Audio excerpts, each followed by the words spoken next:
नमस्कार, मी Rajratna Jondhale. Top news मराठीमध्ये आपलं स्वागत. माजी मंत्री आणि शिवसेना नेते तानाजी सावंत यांचा धाकटा मुलगा ऋषिराज सावंत याचं अपहरण झाल्याच्या चर्चा सुरू झाल्या होत्या. मात्र सावंतांच्या मुलांचं अपहरण झालं नसून तो स्वतः मित्राबरोबर बँकॉकला गेल्याची माहिती समोर आली. त्यानंतर 4.5 तासातच ऋषिराज याला पुण्यात आणण्यात आलं. त्याची झाडाझडती घेतली गेली आणि तब्बल 2 तास त्याची कसून चौकशी सुद्धा केली. आणि या चौकशीतून तो बँकॉकला नेमका कशासाठी गेला होता याची माहिती समोर आली आहे. तर त्याचे मोठे बंधू आणि अर्थात तानाजी सावंत यांचे पुत्र गिरिराज सावंत यांनी देखील या प्रकरणात मोठा खुलासा केलाय. मात्र सगळ्यात पहिल्यांदा या सगळ्या फिल्मी स्टाईल घटनेचा घटनाक्रम पाहूयात. ऋषिराज सावंत यांनी ड्रायव्हरसह 4 वाजण्याच्या सुमारास पुणे एअरपोर्ट गाठलं. ड्रायव्हरला घरी पाठवून तो फ्लाईटसाठी निघून गेला. ही गोष्ट तानाजी सावंतांना कळताच त्यांनी ऋषिराजला कोणाला सांगून गेला याविषयीची चौकशी कुटुंबाकडे केली. मात्र ऋषिराज कुणालाच काहीच न सांगता गेला होता. त्यानंतर मुलाच्या चिंतेने व्याकुळ झालेले माजी मंत्री वडिलांनी संपूर्ण पोलीस आणि हवाई वाहतूक यंत्रणा कामाला लावली. आपला मुलगा बँकॉकला निघाल्याचं कळताच त्यांनी लगेचच मुख्यमंत्री देवेंद्र फडणवीस आणि उपमुख्यमंत्र्यांना फोन लावले. त्यानंतर हवाई नागरी वाहतूक मंत्री मुरलीधर मोहोळ यांना देखील संपर्क साधून विमानाविषयी सर्व माहिती काढण्याची विनंती केली. काही वेळातच ऋषिराज कोणत्या विमानाने कोणत्या मार्गाने जात आहेत याविषयीची माहिती मिळाली. या मुलानं 68 लाख रुपये खर्च करून तब्बल 18 प्रवासी बसतील इतक्या मोठ्या आसन व्यवस्थेचं प्रायव्हेट चार्टर्ड प्लेन हे फक्त 3 लोकांसाठी बुक केलं होतं.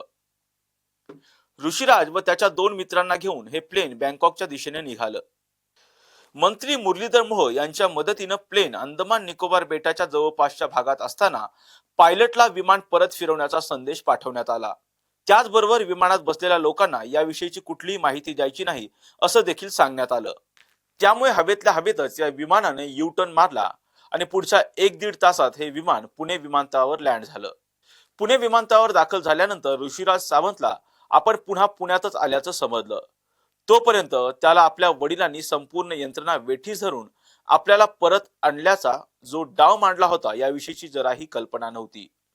पुढे एअरपोर्टला उतरल्यानंतर लगेचच ऋषिराजला क्राईम ब्रांचच्या अधिकाऱ्यांनी ताब्यात घेतलं. ऋषिराज सावंतला ताब्यात घेऊन पोलिसांनी प्रश्नांची सरबत्ती केली. घरी न सांगता ऋषिराज मित्रांसह बँकॉकला का निघाला, त्यासाठी 18 आसनी प्रायव्हेट चार्टर्ड प्लेन बुक का केलं, तो स्वतःहून निघाला होता की मित्रांनी त्याला फूस लावली होती याविषयी चौकशी करण्यात आली. त्यावेळी आपण केवळ बिझनेस डील करण्यासाठी बँकॉकला जाणार होतो अशी संशयास्पद माहिती त्याने दिली.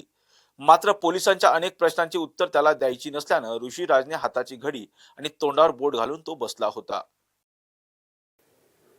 ऋषिराज सावंत नुकताच दुबईला जाऊन आलेला होता. त्यानंतर पुन्हा आता बँकॉकला जायचं घरी सांगितल्यास घरच्यांकडून परवानगी मिळाली नसती, त्यामुळेच तो न सांगता गेला अशा चर्चा चालू आहेत. तर दुसरीकडे ऋषिराजचं बँकॉकला जाणं त्याच्या पत्नीला मान्य नव्हतं, त्यामुळे तो न सांगता गेला असं देखील बोललं जात आहे. मात्र या सगळ्याच प्रकरणामध्ये जर तो बँकॉकला केवळ एका बिझनेस डीलसाठी चालला होता तर याविषयी त्याने वडिलांना का नाही सांगितलं असा प्रश्न पोलिसांनी विचारल्यानंतर मात्र ऋषिराजची बोलती बंद झालेली पाहायला मिळाली.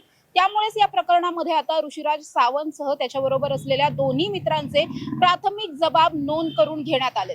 मात्र या सगळ्याच प्रकरणानंतर पैसा, पद आणि सत्तेचा गैरवापर तानाजी सावंत यांनी केल्याचे आरोप त्यांच्यावरती होत आहेत. मात्र पप्पांच्या अट्टहासापोटी लेकाची बँकॉकची वारी मात्र अपूर्ण राहिली हे मात्र सत्य. कॅमेरा पर्सन निलेश सह समृद्धी जाधव, टॉप न्यूज मराठी, पुणे.